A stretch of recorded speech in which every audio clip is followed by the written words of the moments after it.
அதற்கு நீங்கள் தயாராக இல்லை என்று அர்த்தம். இப்ப இதை முக்கியமான ஒரு கோரிக்கையாக வைக்கப்பட்டதோடு மட்டுமில்லாமல் 2018ல இதே போன்ற ஒரு சம்பவம் நடைபெற்ற பொழுது, அப்பொழுது எதிர்க்கட்சித் தலைவராக இருந்த திரு மு.க. ஸ்டாலின் அந்த இடத்திற்கு சென்று, அங்கே பிரஸ் மீட் வைத்து மீடியாக்கள்ட்ட சொல்றார். "நாங்கள் உத்தரவாதம் கொடுக்கிறோம். சிறப்பு சட்டத்தை கொண்டு வருவோம்.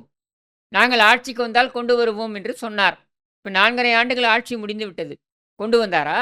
வேங்க வயலும் ஒண்ணும் பண்ணலையே. இது போகவே 2 1/2 வருஷம் இல்லையே. ஆச்சு. நீ போவே இல்ல. எதுவும் 2 1/2 பண்ணல. நீ வருஷம். போகவே இல்லையே. இப்பதான் அந்த ஜட்ஜ் சரி எல்லாம் உங்க அந்த மகனையாவது போயிருக்காங்க. அனுப்பியிருக்கலாம்ல. நேத்திக்கு பன்னீர்செல்வம் வராராம் ஸ்டாலின் வீட்டுக்கு. அவரை வாசலில் நின்று வரவேற்றார் உதவாநிதி. உதயநிதி தானே, அது என்ன நீங்க? இது நான் வச்சிருக்க பேரு உதவாநிதி. அதுவே இப்போ ஒரு பட்டப்பெயராவும் மாறிடுச்சு. சரியா? யாருக்கும் உதவவில்லை என்றால் உதவாநிதி தான். வேற என்னன்னு சொல்லுவீங்க நீங்க? சரியா? இப்போ அவர் அங்க வாசலில் நின்று வரவேற்க முடிந்த உங்களால், ஏன் உங்களால் திருநெல்வேலிக்கு செல்ல முடியவில்லை? நீங்க தானே அடுத்த முதலமைச்சரா வரணும்னு முயற்சி பண்றீங்க. நீங்க தானே அடுத்த திமுக தலைவரா வரணும்னு சொல்றீங்க. வார்த்தைக்கு வார்த்தை ஈவேரா, சமூக நீதின்னு பேசுறீங்களே! நீங்க உடனே துடிதுடித்து போயிருக்க வேண்டாமா அங்க? ஏன் போகல?